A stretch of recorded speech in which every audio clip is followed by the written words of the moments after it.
Evidence na ko kinarama itong si Karim Khan, isa sa mga prosecutors ni Pangulong Rodrigo Duterte ba, na hindi hinayaang maging prosecutor dahil sa madami niyang ginagawang kabalastugan at kabastusan. Ngayon, para yatang mauuna itong makulong si Karim Khan. Ang pumakabibig, panalo si PRRD. Kung titingnan natin ba, maraming nagawa itong pagkulong nila kay PRRD, no? Kasi madaming lumalabas na istorya at kabastusan sa ICC. Una yang si Karim Khan. Sa Bisaya pa na tribukar ang mga tinaguan, ang mga tinatagong sikreto at kabastusan ni Karim Khan. At ngayon, ang United Nations, kasi feeling ng mga ibang tao na pinoprotektahan ng ICC judges, ng ICC, ang kabuang ICC, si Karim Khan. On leave si Karim Khan, no? So ngayon, hindi na talaga makakawala itong si Karim Khan. Kasi ang United Nations na talaga, kabibig, ang naglakas loob na hatulan na itong si Karim Khan. Naku po, kabibig, yan na ang sinasabi natin. Diba? Walang kawala ka Karim Khan. Goodbye, bunot yung kadong. Nakahiya ka talaga dong, no? Ito na ang panahon na para, anong tawag dito?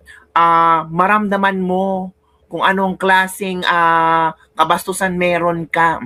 The ICC will proceed with disciplinary action against Chief Prosecutor Karim Khan over kabastusan despite conflicting findings. A United Nations inquiry found credible evidence, but ICC said, or the ICC judges said, it did not meet the standards of proof beyond a reasonable doubt. O, tingnan nyo kabibig, o.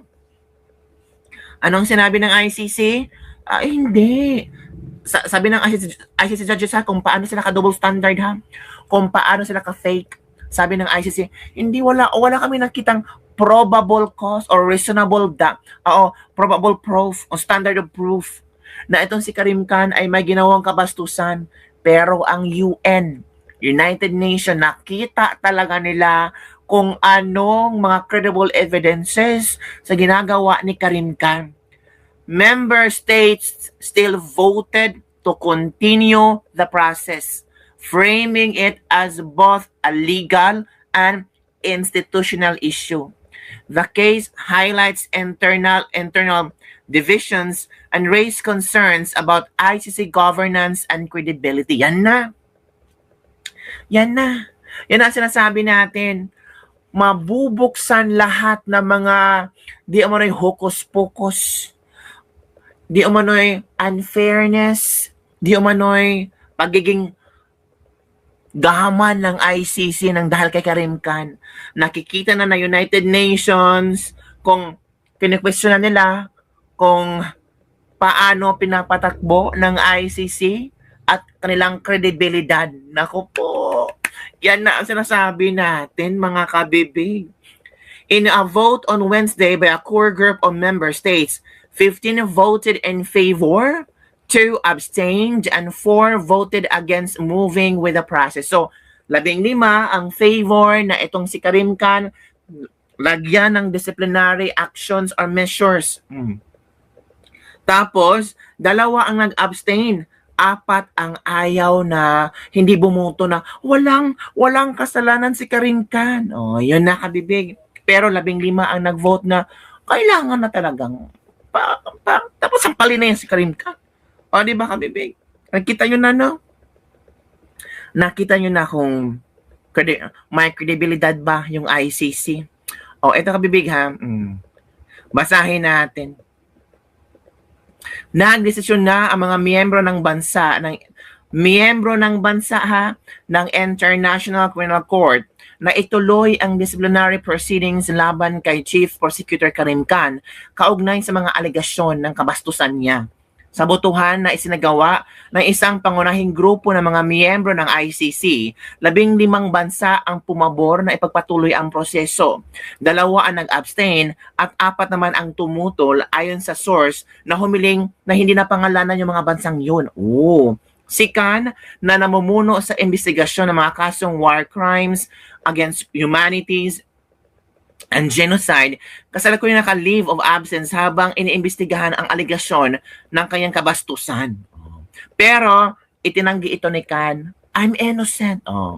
Kasabay nito, lalong pang uminit ang krisis sa ICC dahil sa isyong kinakaharap ng isa sa pinakamataas nitong opisyal at ang mga parusa mula sa Estados Unidos kaugnay ng mga aksyon ng korte, kabilang ang paglabas ng arrest warrants laban sa ilang opisyal ng Israel. Yan na. Batay sa ulat ng mga investigador ng United Nations, may factual basis o sapat na batayan ang reklamo ng isang babaeng aide laban kay Khan at may testimonya na sumusuporta sa kanyang pahayag. Yan na. Gayunpaman, ayon sa hiwalay na pagsusulat ng tatlong hukom, hindi sapat daw ang ebidensya upang mapatunayan totoo ang aligasyon. Beyond reasonable doubt, sabi ng tatlong ICC judges. O tingnan nyo ha? Sabi ng ICC judges, hindi kami maniniwala dyan. Kulang sa ebidensya yan. Feeling natin ba, pinoprotektahan nila si Karim Khan. Ipinahayag naman ng mga abogado ni Khan na nagkaisa ang mga hukom sa konklusyon na walang sapat na basihan upang mapatunayang nagkaroon ng misconduct sa tungkulin si Khan. Samantala, nanawagan ng ilang African states na itigil na ang proceedings, iginiit na malinis si Khan sa mga paratang. Ngunit pinili ng ibang mga bansa, kabilang ang mga pangunahing sumusuporta sa ICC na ipagpatuloy ang investigasyon. O yun na nga. Ang ICC na may 125 miyembrong bansa ay nagsisilbing huling hantungan para sa pag-usig ng pinakamabigat na krimen sa buong mundo. Ito yung kabibig ha? Sabi ng mga African states, wag nang si Khan, inosente yan. Pero, yung mga bansang nasusuporta sa ICC, ipagpatuloy ang investigasyon. Imbestigahan si Khan. Yun na nga, mga kabibig. Yan ang sinasabi natin. Khan, wala ka ng talagang kawala. Yan ang ending ng buhay mo. Mas mauna ka pang makulong kay PRRD. Mas mauna mo pang ma-experience yung lungkot ka mag-isa, yung kung ano ang naramdaman ni PRRD, mas dodoblehin, triplehin yung pakiramdam mo. At walang mga OFW or Pinoy or kung sino mang kung saang bansa ka galing dong na maglalagay ng mga flowers pag birthday mo, may mga magrarally sa harap ng ICC or kung saan ka man ikulong, hindi mo yan mararamdaman at hindi mo mararamdaman ang pagmamahal ng mga tao sa'yo. Makukulong kang mag-isa, sabi pa ng iba, karma na yan ka, bibi. Nagsimula talaga ang karma nila. Sabi ng iba, this is really the karma. Prosecutor got prosecuted. Sabi ito, Kangaroo Court, International Crocodile Court. Pa? Sabi dito, grabe ang kabastusan ni Khan. Tapos, ang sagot ng mga ICC judges, reasonable doubt ang requirement. Beyond reasonable doubt. PRRD, indirectly responsible for crimes against humanity, kahit chismis, pwede tanggapin ng ICC. Di ba? Tapos kay Khan, may ebidensya, may umupo talaga, may nagsabi talaga, yung ICC nagsabi, pero sabi ng taga-ICC judges, beyond reasonable, hindi namin matanggap yan. Malinis si Khan. Di ba? Tapos sabi ng iba, walang kaibahan sa 125 million pinagigilan ng House of Representatives versus 4.5 billion Philip Fund, Maharlika Investment Fund, GSIS, PDIC Fund, ibinentang tons of gold reserve at flood control scam na hindi pa nila pinapansin, di ba? May dinadalang ang kalagot si Samuel Soriano. Tingnan nyo kung gaano ka unfair ang ICC. May tumayo ng witness, yung babaeng binastos ni Khan. Pero ang sabi ng ICC judges, hindi kami maniniwala dyan. Dapat may investigation din sa allegedly bribery sa mga ilang members ng ICC. Yes, lost credibility talaga ang ICC. Walang maniniwala sa kanila. Fully paid ICC. Agoy, gabaan na. Gabaan na dyan sila. Sobrang gaba talaga. International Cash Court.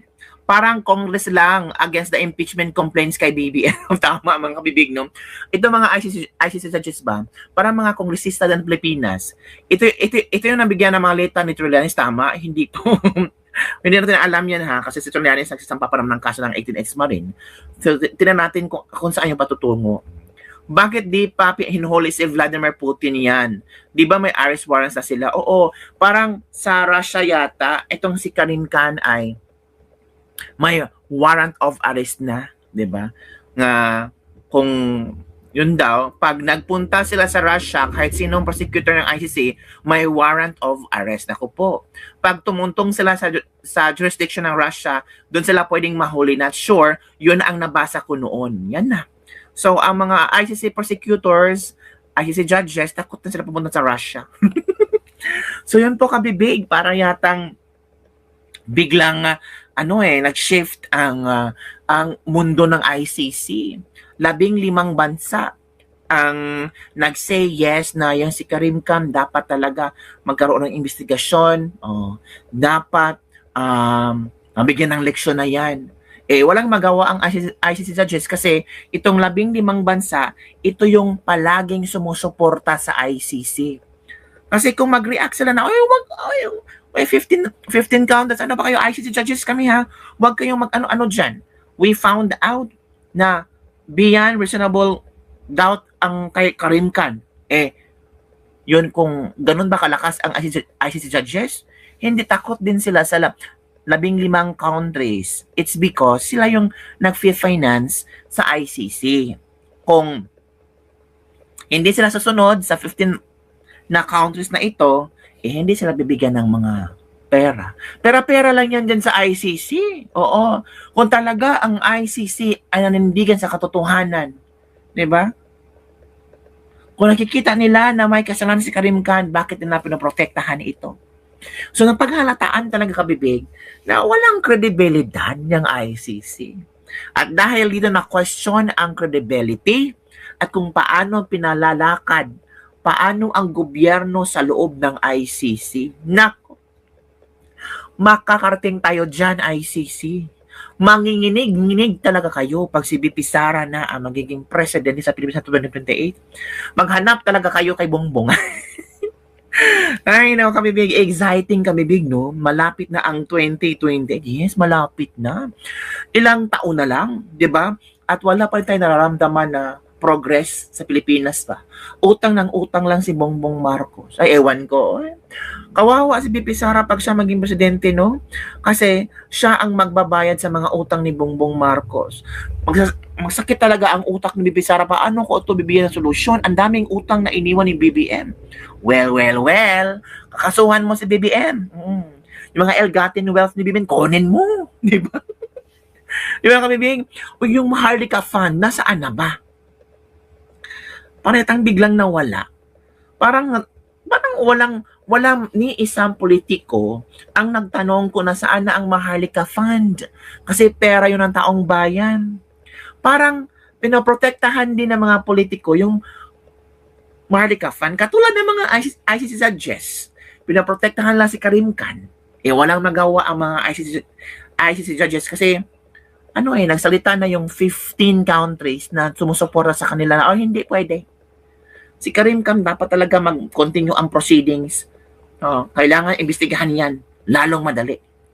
Oy! Yan na kami bigyan ating this libak-libak for today. Don't forget to like, subscribe, and share this video para sa mga latest trending news nating pag-usap-usapan. Karim Khan, ito talaga ang inyong katapusan. Wala talaga magagawa. Sumunod